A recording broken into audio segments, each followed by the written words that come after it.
Hello everyone and welcome to today's session. First of all, thank you Shruti for the introduction part, and thank you Jennifer for giving me the platform on Skill-Lync to share my knowledge with the young minds. Okay, let me introduce myself a bit. My name is Ankit Batra. I'm working as assistant professor at Amity University from past 5 years. Before that, I have worked in Larsen and Toubro as a senior structure designer. Okay, let me talk more about now topic now. Analysis and design of RCC building using STAAD Pro. First of all, the first question comes to my mind, what's the need of doing this analysis and design? Why? Because whether my building is strong enough or stable enough to take care of the loads or not. For that purpose, I have to do the analysis and the designing part. RCC. Let me talk a bit about RCC. RCC is a reinforced cement concrete, which we'll be using for today's webinar, and using STAAD Pro. Why STAAD Pro? Because I need a tool which can work efficiently, quicker, faster, and making less of errors. So let me start with my content part, which I'll be sharing with you guys today. Firstly, I'll be discussing about the construction material. I will take you to the various phases of construction material and what are the modern construction material in the modern era we are using. About software, STAAD Pro, why I need STAAD Pro, what are the advantages of STAAD Pro, what is the state of art related to STAAD Pro, what STAAD Pro is capable of. Case study where I'll be sharing with you original document and drawings of a building which I have designed in Larsen and Toubro for the new Abu Dhabi airport project. And the last, I'll be definitely sharing with you the career paths and the job opportunities related to the field of civil engineering, particularly about the STAAD Pro. Let's discuss about the evolution of construction material. To start from the ancient times, where most of the structures were built with the help of leaves, branches, animal hides. Earlier, they were not relying so much on the permanent structure. They used to move from one place to another. So for the temporary purpose, leaves and branches were the good construction material. Later on, the stability came into the picture. They have started using clay and mud, then timber, which is very good in the colder areas. And now we are mostly we are using concrete and steel, or the composite of concrete and steel in the modern era. Let me detail and discuss about the construction materials which we have to use which we are using. So PCC full form is plain cement concrete, which is a mixture of coarse aggregate, fine aggregate, cement, admixtures, water and air in the different proportions that will give me the different grade of concrete. The best thing about concrete is it is very good in compressive stresses. It can take so much of compressive stresses, but we have one drawback with this plain cement concrete. It cannot take or cannot resist tensile stresses or tensile forces. To take care of tensile forces, what I have done is I will combine PCC with the steel bars, which will give me reinforced cement concrete, which is going to help me with my presentation as well as your knowledge for the structures. Then the next and the very important material is structural steel. The best advantages of structural steel is its strength to weight ratio is very high. It is a very light material and the strength is very high. But at the same time, structural steel is very expensive. So I cannot use structural steel for every structure. Only for the tall structure or the structure where the span is very high, there only I can use the structural steel. For if I talk about low-rise building or a mid-rise building, my RCC is far economical as compared to the structural steel. Then the other two are your wood and masonry. They are used in a wood you'll find using in the colder areas. But at the same time, with wood and masonry, the drawback is they cannot take much of a load. So I am left with the two major options, RCC or structural steel. So, and when economy comes to the part, for a low level or mid-rise, RCC is best. For the tall structures or for the industrial structures, or where I have to make temporary structures, I will use structural steel, because structural steel is easy to dismantle. So for industrial purpose and for the tall buildings only, I'll be using structural steel. For all other purpose, my RCC is the best. And few more advantages about RCC, I'll tell you.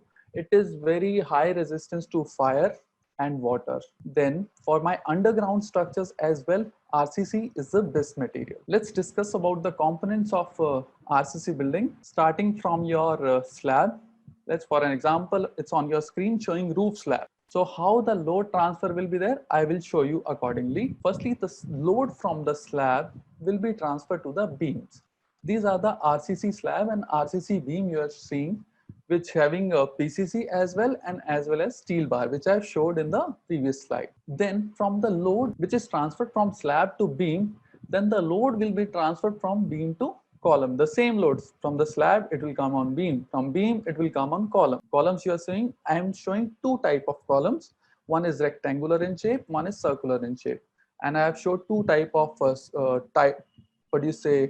stirrups. One is your traverse, other one is spiral. And again, the next thing is footing, which is a very important part of my drawing. Every part is important because all these are load bearing components. So from load will be transferred from slab to beam to column and to footing. Then from footing to the ground. Just to show you a better picture, what is superstructure and what is substructure. A building is divided into two parts, superstructure and substructure. Substructure is your foundation. Anything below the ground level is your substructure, and anything above the ground level is your superstructure. The purpose of substructure is to transfer the load of superstructure to the ground, as I've already discussed. Now, let me just tell you a few more points about this slide. If I start designing it, what I am doing from past so many years or during my graduation or post-graduation, I always design these slabs, beams, columns, and footing manually and individually. When I'm designing the beam individually or a column individually using my code and manual calculations, it was fairly easy for me. But when I combine them and make a building and I start doing the analysis of the building manually, that becomes a real task. So let's see what are the challenges while analyzing and designing the building manually. Tedious calculation, of course, when all the components are involved, it's not easy to calculate where the load is passing, how the results are coming. Then it is very time consuming and repetitive, because analysis and design is a iterative method where you will be using the members again and again with the increased size to make the structure safe. So of course you have to repeat the tedious calculations many a times. Of course, when we are doing it manually, same work and again, the chances are there that I end up making the mistakes as well. So the inefficiency and repetitive and lengthy procedure of manual method is a real problem. How do we solve it? So I need a tool which can get me rid of my tedious calculations, time consuming repetitive things, and errors. So my solution to this problem is software. A software which brings efficiency and accuracy for building design, STAAD Pro. STAAD. Let me discuss in detail about STAAD now. I was just telling why STAAD come into the picture. Now about STAAD. So STAAD is a structure analysis and design software application originally developed by Research Engineers International in 1997. In late 2005, Research Engineers International was bought by Bentley. So now Bentley is taking care of STAAD Pro all over the world. It's providing its services or the better versions. So just to show you the full form of STAAD, it is structure analysis and design. So what Bentley did is Bentley have given us the advanced versions in the form of STAAD Pro Advanced and Structural Enterprise. I'll not go in detail. I'm just telling you a brief idea about them. Let's, for an example, STAAD Pro Advanced is faster than STAAD Pro. Structural Enterprise is faster than STAAD Pro Advanced. So we have few extra options in STAAD Pro Advanced, just like design of foundation. If I'm using only STAAD Pro, I'll be doing the design of the footing manually. But in STAAD Pro Advanced, I do have one option of STAAD Pro Foundation. For Structural Enterprise, for a very large project and the complex project where I need to solve the complexity and where I need the speed as well, so I'll be using Structural Enterprise. STAAD can do analysis and design of. Let's talk about what STAAD is capable of. Buildings. So it can design RCC buildings as well as steel buildings, then your bridges, then your transmission towers, then your stadium, then your highway structures, dams and retaining walls, turbines and foundation, tunnels and culverts. Shruti, sorry to interrupt. Shruti, am I going on a right pace? So almost all kind of structures you can think of, we can analyze and design using STAAD. So let's discuss about the advantages of STAAD Pro. It is very user friendly. So you are seeing on the screen right now is the first screen of STAAD you'll be seeing once you open any project. So you see all the commands are given just in front of you. The moment you take cursor on the particular command, it will show you the meaning of that command so that it's easy for you to apply that. So on the left hand side on this third line, you are seeing the isometric views. That is also another advantages of STAAD Pro. Then materials, you can use different kind of materials in STAAD: steel, stainless steel, aluminum, concrete, based on the kind of structure you want to make. Third one, for the quick modeling, if you want to do a very simple bay frame, you just give the dimension. If you want to just model a truss, basically there are two methods. Either you choose a ready-made model if it is related to the structure, or you can just directly do the modeling part. That is also very easy in STAAD. So these are the advantages. In the design part of STAAD, you have 91 codes. STAAD already installed some 91 codes in it. And for an example, you are seeing on the screen as well, the American codes, AISC, then British code, British standards, then Canadian code, then your Indian standard 800 and 456. And for the rendered view of elements in 3D for the better visualization and understanding. By seeing this, you can see how in a 3D, my inner wall is looking like, how my columns are looking like, how my beams are looking like. So it is very important for you to understand it visualization. So other few advantages are the results and output is robust in STAAD Pro. Then customized section used for structure design built up using inbuilt option. Even you can make your own sections by choosing the different member size, by choosing the different flanges, size of the different flanges, or size of the different web. Now, third is also a very important, I'd say, advantage. We get shear and moment value at every 1/12th section of the member.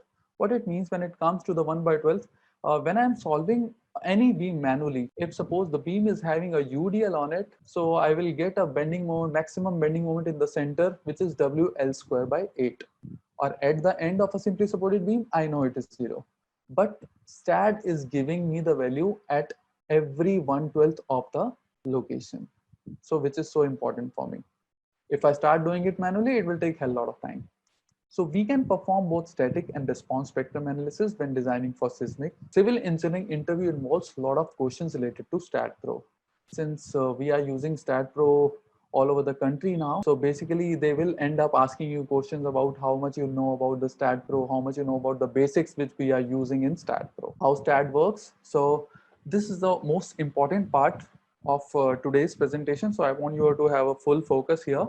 So learning a STAAD Pro is very important, but before learning a STAAD Pro, what the input we are giving to the STAAD Pro is more important. Let's say for example, my structure model, materials, loads, and support condition.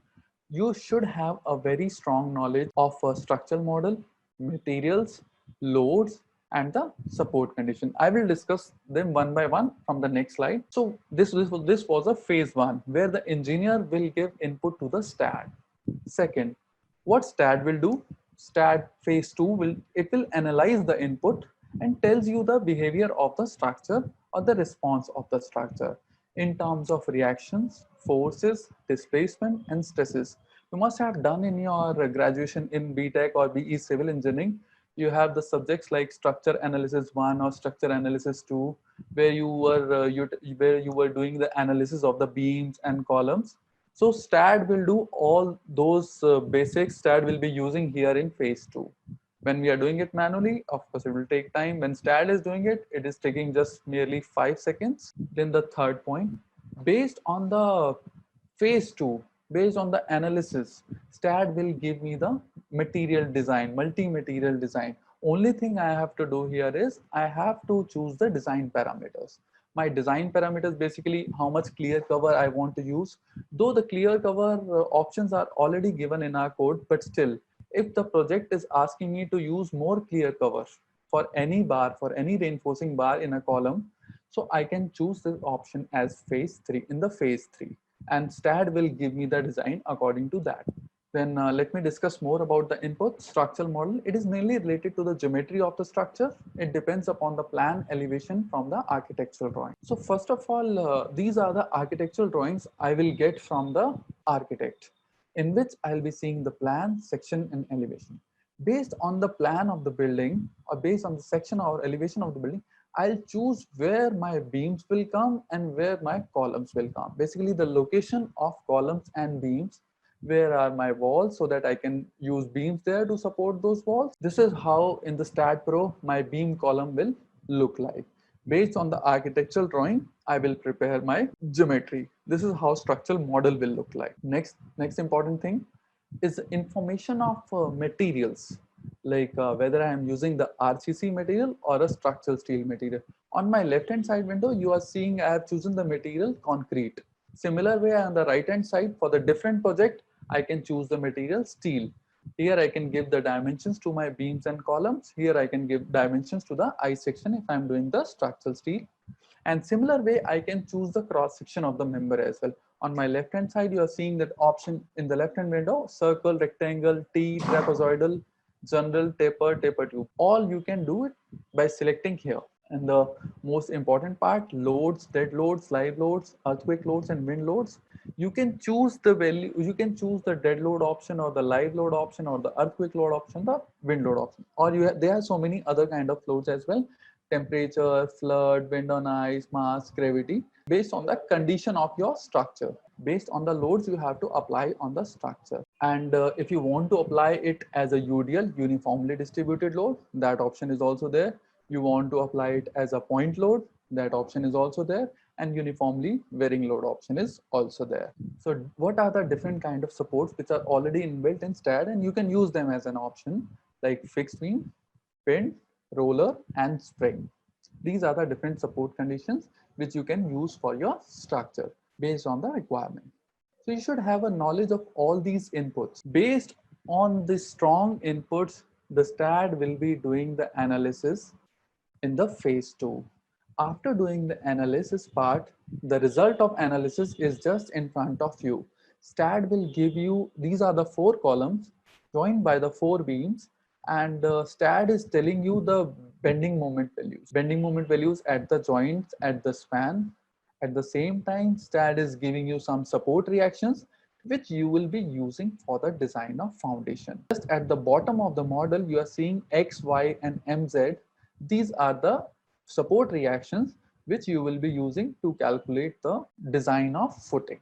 Because design of footing is not there in STAAD Pro, it is there in the STAAD Pro Expert. Then third phase, this is how STAAD will give me the output. This is how it will look like.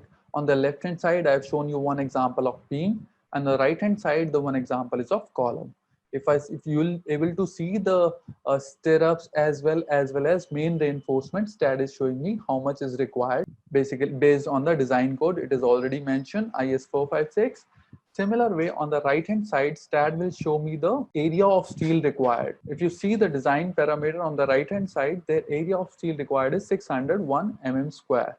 Based on that, you can provide the number of parts. So the whole idea of discussing all these slides with you was, whatever input you will give, STAAD will give you output according to that. So it is very important to share a very good or a strong input to get strong results. If the quality of the input is not good, the quality of output won't be good. So important drawings and documents required before analysis and design of any RCC building. So geotechnical report. It is very important for any project to have a site investigation before the start of the project, because your geotechnical engineer will give you the SBC value, borehole value, which will help you in designing the foundation. Like at what depth you have the hard strata, what is the SBC value, how much founding depth you have to provide for your footings. Then your DBM, this is a design basis memorandum or design criteria, which includes a general scope of work, objectives and material information. Basically, the DBM will be finalized between client, company and the engineer. They'll be sitting together and finalizing the scope of the work.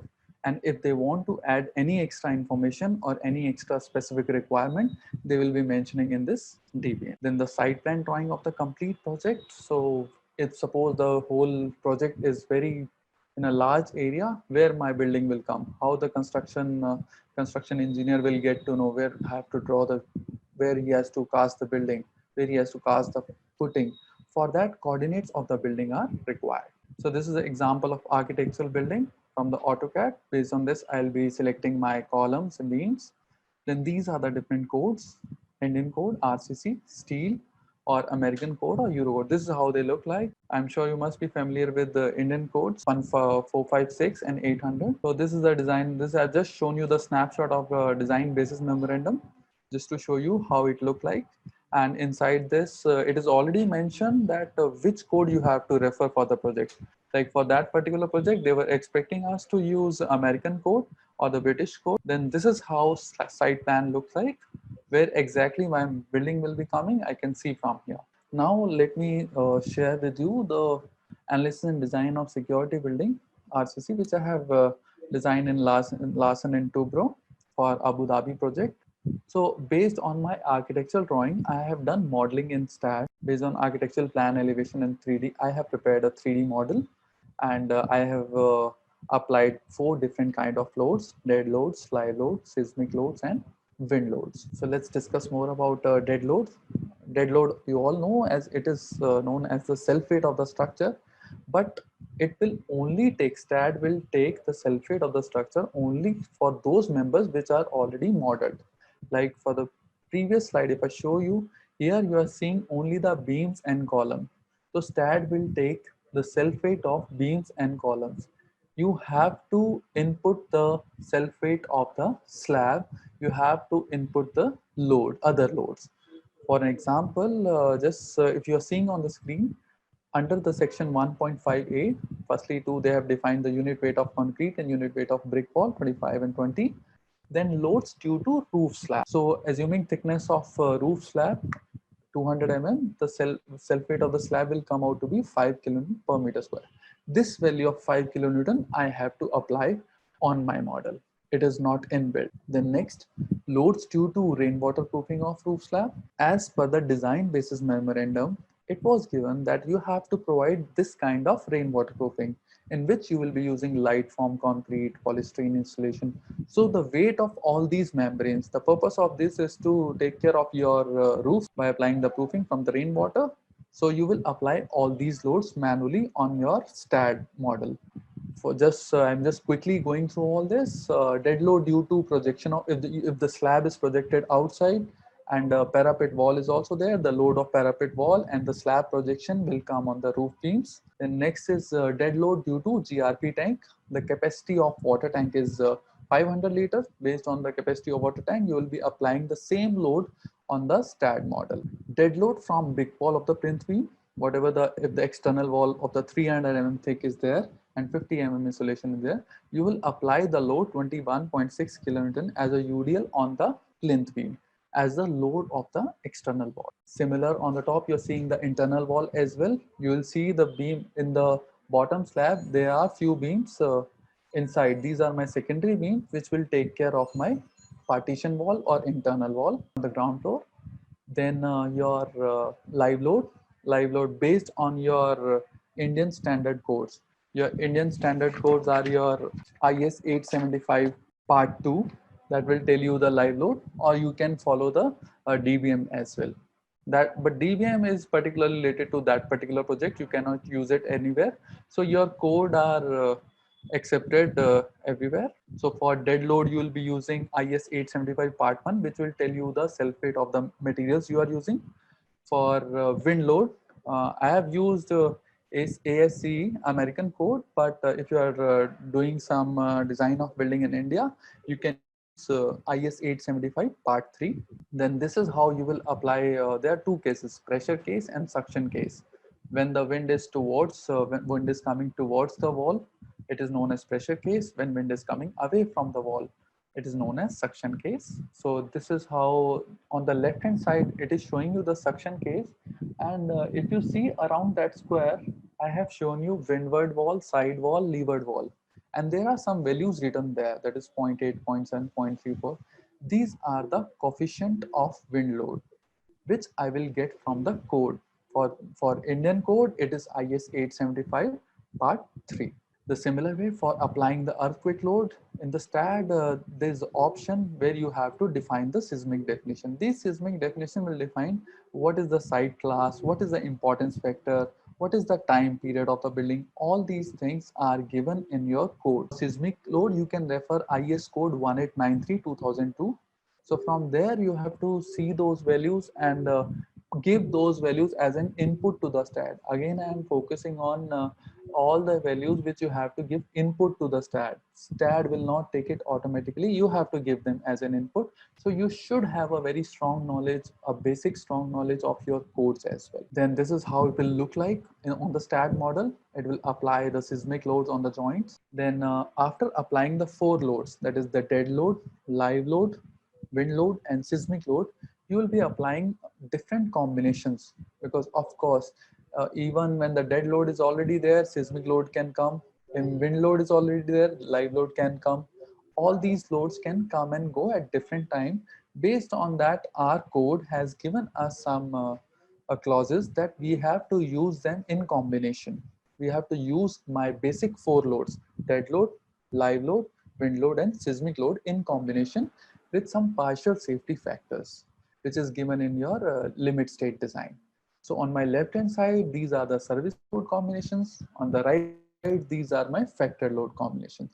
Basically, service load combinations will help me check the deflection of beam, the stability checks of my column and my slab and my foundation. Factored load will help me doing the design. It will give me the reinforcement detailing. I'll be using the factor load to calculate the reinforcement detailing. Then this is just a snapshot of an Excel sheet. Whatever you are seeing in yellow part, these things are editable. So because if I start doing each and every case, if you see on my previous page, there are some from 39 service load combinations and some 19-20 factor load combination. If I start choosing each of one and start applying here manually, it will take a lot of time. So what we have done in the LNT, we have already prepared the Excel sheet so that I will directly put the value of STAAD reaction from the foundation in the tabular form, and I can keep changing on the values in yellow to find out whether my building is coming safe or not. Similar way, I'll be pasting the value of for this axial load, moment, MZ. The value of this right now you are seeing on the screen, P column, yani axial load on column, moment in X direction, moment in Z direction, shear in X and shear in Z. All these values you will get from the STAAD model, or you can say the phase 2 of the STAAD model. Based on these values, you have to design the footing manually. So when you are designing the footing, because I don't have the option of STAAD foundation in STAAD Pro. So there's another option. When I am doing the combined footing, I can do the plate modeling in STAAD. I have done this, I have just made a separate STAAD model where I have modeled the STAAD Pro, and here it is showing you 4 different models, showing you the different values of mx, my for the bottom. On the left hand side, it is showing you for the stresses at the bottom. From the right hand side, it is showing you stresses at the top. So this is again a part of phase 2. So this is, if you see the tabular form, again I am using the load combination, service load combination for my sliding check, just to show you as an example. And what is the resisting force there? You have to do all these things manually. STAAD is not going to do it for you. But when you model a slab in the STAAD Pro, it will give you the results about the deflection, where the maximum deflection will come. The maximum deflection of roof slab, whether this deflection is less than my allowable deflection, then it is fine. If it is not, then I have to redesign the slab. So again, let me show you the final drawings. In the layout and detailing of footings and columns, if you have seen before, that's good. On the right hand side, you'll see all the detailing reference drawing. I'll zoom in the next slide just to show you. This is the layout of footing and columns. So this is the layout of your footing and column. As I was discussing you about the site plan, why I need a site plan. Hope you are seeing the footing 1 with the coordinates PG and 138.896 PGE north and east 410.414. This coordinates I will get from the site plan, and this size of the footing 25 by 100 by 2500, this I will get from my Excel sheets. And from this particular coordinate, all the dimensions are already mentioned. So the person who is working at the site, he will just see these coordinates and he will start doing the construction at that particular point. So this is how on the left hand side, I have shown you the detailing of the column. What will be the reinforcing bars at the top of the footing, like T10 at the rate 170 center to center spacing. Then on the bottom as well, I have shown T16. It means 16 dia bars at the rate 110 mm center to center spacing. In the center of this slide, you are seeing the typical reinforcing details of the column, how the stirrups will come, how the column will look like. And for because since this, if I show you, there are so many different type of columns here, C1, C2A, C3A, C3, C2. So all these details are there on the right side of this screen. C1, C2, C2A, C3 and C3A. Then this is the layout and detailing of the plinth beam on which my walls will be coming. External walls will be coming on the outer periphery. Internals wall will be coming on, for an example, if you're seeing on the screen right now, the PB4, PB4 and PB5. This we are using, and PB7. This beam we are using for carrying the load of the internal walls. And PB1, PB2, 3, PB2, PB1, which are on the outer periphery of this plan. This will be taking care of the load of the external wall. And again, showing this, if you see the complete drawing, there's so n number of sections they have shown. For every beam, they will be showing section at the center as well as at the supports. Because on the center, you will have a different reinforcement. At the support, you have different reinforcement. The reason is, in center of the span, there will be hogging, so there will be sagging. So whenever sagging will be there, so there will be positive bending moment. Based on positive bending moment, there will be tension in the bottom of the beam. And whenever there is a tension in bottom of the beam, you will provide extra reinforcement. Similar way at the supports you will provide, because at the supports you will have hogging, negative bending moment. That's why you will provide the more reinforcing bars at the top near the supports. Similar way, this is the layout and detailing of the roof slab, where in the detail one, picture is not that clear because I have taken from the original drawing as a snapshot just to show you and giving you the overview about it. So don't judge me on this, please. Detail D1 is basically your parapet wall with the extra projections. This is how basically reinforcing bars and detailing actual drawing will look like, which you are giving to the site. Then this is the layout and detailing of the grade slab, which will be coming at the grade level, and it's reinforcing details and the different sections. Then your career path and job opportunities. So structure and civil engineers can start their career as construction designer and can further become project managers. As you grow up the ladder, one can seek employment in private section as well as private sector as well as public sector. Both sectors having job for structure designers and civil engineers, just like PWD, BNR, all these state government departments are there. Even central government have some department which are requiring the civil engineers. Similarly, private sectors, we have very good companies which are paying a good amount to their employers. Then professionals in structural engineering plays an important role in construction, and they can also work as a self-employed contract engineer or as a consultant. Majorly most of the structural engineers, they work in engineering consultancies. They will run their own consultancy after like 4 or 5 years. When they have experience, they can take the project alone.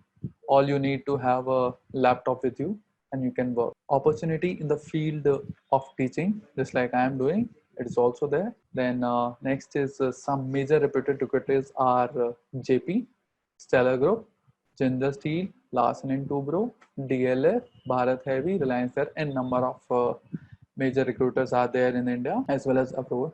Just to show you a very interesting part of STAAD, from the whole world, India is sharing 20% of the in India we have 20% of the STAAD customers which are using the certified license. Only after India, we have next is in US, that is a 42% out of all. So the whole, let me just conclude my PPT by just saying it's very important to learn a software because it will help me, it will shorten my time But at the same time, when I'm learning a software, to start with, I need to learn how to use the code, where to see in the code. Then at the same time, it should some basic knowledge how my structure will behave. It's very important to know the behavior of the structure, not just the value which STAAD will be giving you. Whether the STAAD is doing correct, you should have the knowledge of that as well. What is STAAD doing at the back end? You should have the knowledge of. Then only you can say, okay, STAAD is working fine. It is just merely a software. Whatever input you will give, it will give you the output accordingly to minimize your time, to minimize your error. Thank you.